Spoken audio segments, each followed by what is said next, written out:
The $80 million jet wouldn't start, and the only person who could fix it was standing barefoot outside the fence. Victor Bucky didn't know it yet, but in 5 minutes, a homeless girl with no credentials, no tools, and no reason to help him would do what his entire team of engineers couldn't. She would save his jet and destroy everything he thought he knew. This is how it happened. Rewind 6 hours earlier. The jet engine screamed, then died. The sound echoed across the private airstrip like a warning shot, metal grinding against itself before collapsing into suffocating silence. Mechanics froze mid-step. Tools clattered to concrete. Billionaire Victor Bucky slammed his fist against the glass terminal wall. "Fix it," he barked. "I don't care how. I'm supposed to be in Zurich in 3 hours." But no one could fix it.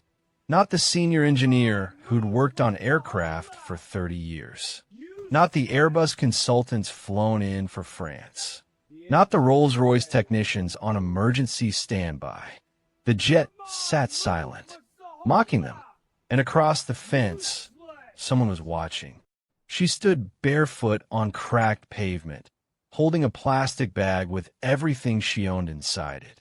Her hoodie was too thin for the wind slicing across the tarmac. Her dark hair tangled from weeks without shelter. She had been sleeping near the airport for days now, drawn by the warmth of the engines at night and the leftovers sometimes tossed by careless travelers. Her eyes were fixed on the jet, not in awe, in confusion. "That shouldn't be happening," she whispered. A security guard pacing the fence heard her voice and spun around. "Hey, you can't be here. Move along." She flinched. I wasn't doing anything." "Then don't look like you are," he snapped, already waving her away. She stepped back, but her eyes didn't leave the plane. Something about the engine noise, the way it died, didn't sit right. Back on the tarmac, Victor was losing patience by the second. Call Germany. Call France. Call whoever built the damn thing. He growled into his phone. "I don't care if they have to fly someone in." His assistant swallowed nervously. "Sir, we already did. Airbus, Rolls-Royce, 3 independent consultants. They're all saying the same thing." Victor turned sharply. "Which is?" "They can't understand the failure." That word hit harder than the engine's failure had.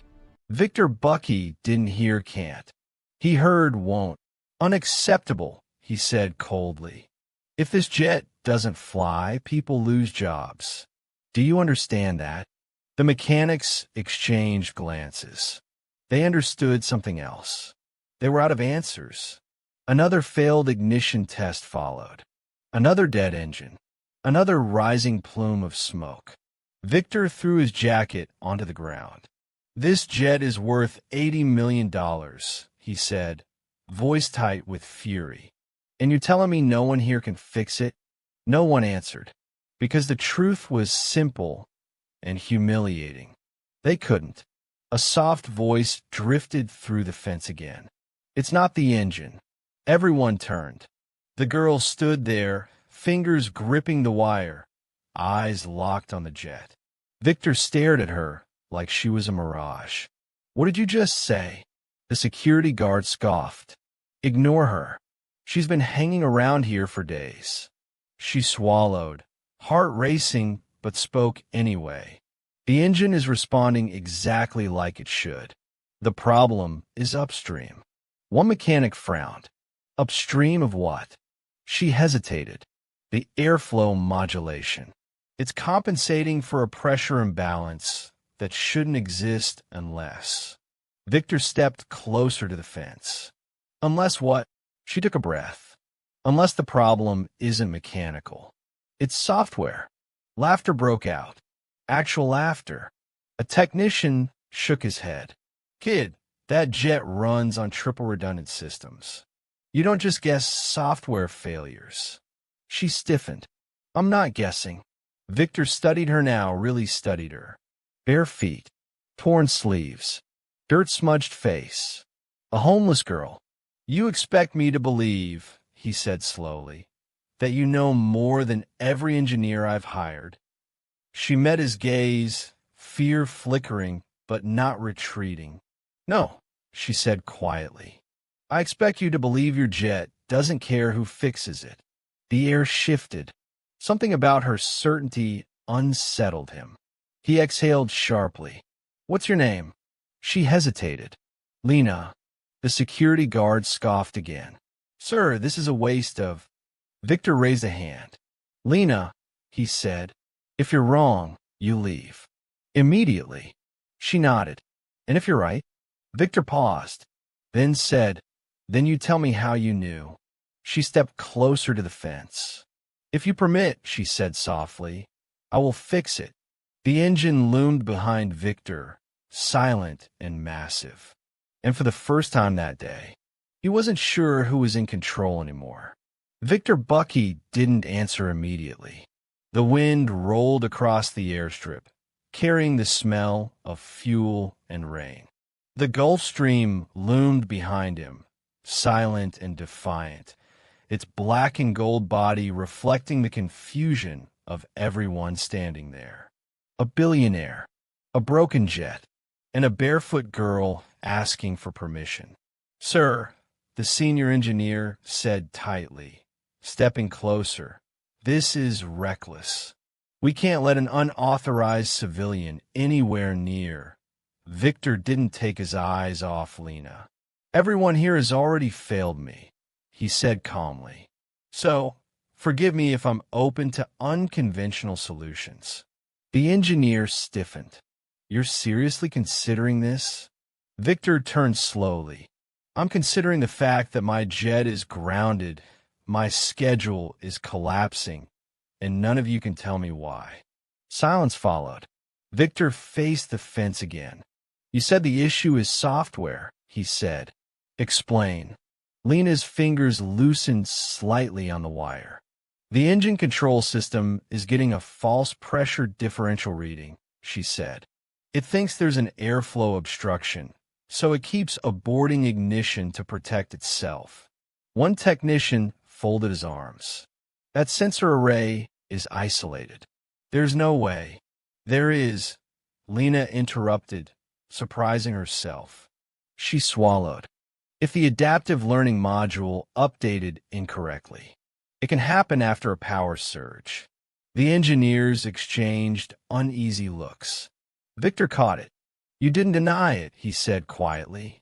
The lead engineer hesitated. There was a lightning storm during the last maintenance cycle. Lina nodded. That's when it happened. A ripple of tension moved through the group. Victor stepped closer to the fence. If I let you in, he said, what exactly would you do? I wouldn't touch the engine, Lina replied quickly. I'd reset the adaptive parameters manually. Force the system to relearn baseline airflow. The engineer scoffed. That procedure requires biometric authorization. Lina looked at Victor. So does the jet, she said, and it already recognizes you. Victor felt a chill crawl up his spine. You've worked on systems like this before? He asked. She hesitated, just a fraction too long. I've studied them. That's not an answer. Her jaw tightened. It's the only one I can give right now. Victor stared at her. He should have said no. Should have walked away. Should have trusted the men in uniform and credentials. But something in her voice, steady, precise, unafraid of being wrong, cut through his anger. Open the gate, he said. What? The security guard blurted. I said open it. The guard looked at the engineers, at the jet, back at Victor. Sir, if this goes wrong. Victor's eyes hardened. It already has. The gate buzzed. Metal clicked. Lina stepped onto the tarmac. Every eye followed her as she walked across the concrete, barefoot, shoulders squared against the wind. She didn't rush, didn't hesitate, like someone walking towards something familiar. Up close, Victor noticed details he hadn't before. The way her eyes scanned the aircraft, not with wonder but assessment. The way her breathing slowed instead of quickened. "You have 5 minutes," Victor said. She nodded once. Inside the jet's access panel, the engineers watched with crossed arms as she crouched beside the control interface. "Do not touch anything mechanical," the lead engineer warned. "I know," Lina said softly. Her fingers moved with careful confidence over the diagnostic screen. Lines of code scrolled. Warnings flashed. Victor leaned in despite himself. "What are you looking for?" he asked. "A loop," she replied. "The system keeps correcting a problem that doesn't exist." A technician frowned. "That shouldn't be possible." Lina's lips pressed together. "It is when fear is coded into a machine." Victor blinked. "Fear." "Protective logic," she corrected. "Same thing." She typed one final command. The screen paused, then reset. For a heartbeat, nothing happened. The engineers smirked. Then the engine lights flickered. A low hum filled the air. Victor's breath caught. "Impossible," someone whispered. The hum deepened. Fuel pressure stabilized. The turbine began to spin. Victor felt his pulse in his throat as the engine roared back to life. Smooth, controlled, perfect. No smoke, no stutter, just power. Everyone stood frozen. Lina slowly pulled her hand away from the panel. "It should hold," she said quietly, "but you'll need a permanent patch before your next flight." Victor stared at the jet, then at her, then back at the jet. For the first time that day, he smiled. Not in relief, in shock. "Who are you?" he asked. Lina's eyes dropped to her bare feet. Her hands trembled slightly. "My name is Lina Valdez," she said quietly. Victor waited. She took a breath. "And 6 months ago, I designed the software running that jet." The world seemed to stop. Victor's smile vanished. "That's impossible," he whispered. "The engineer who wrote that code disappeared." Lina finished. "I know." She looked up at him, and for the first time, he saw something besides exhaustion in her eyes. "Fear, because someone made sure I did." As she turned to leave, she pressed a folded sheet of paper into his hand. "If anything happens to me," she said quietly, "look at this." The engine idled behind them. Perfect, powerful, ready to fly. But Victor Bucky wasn't thinking about his jet anymore. He was thinking about the girl who built it and the people who destroyed her. He didn't know it yet, but that folded sheet of paper was about to change everything. What Victor reads that night will pull him into something far bigger than a broken jet. Continue to part 2.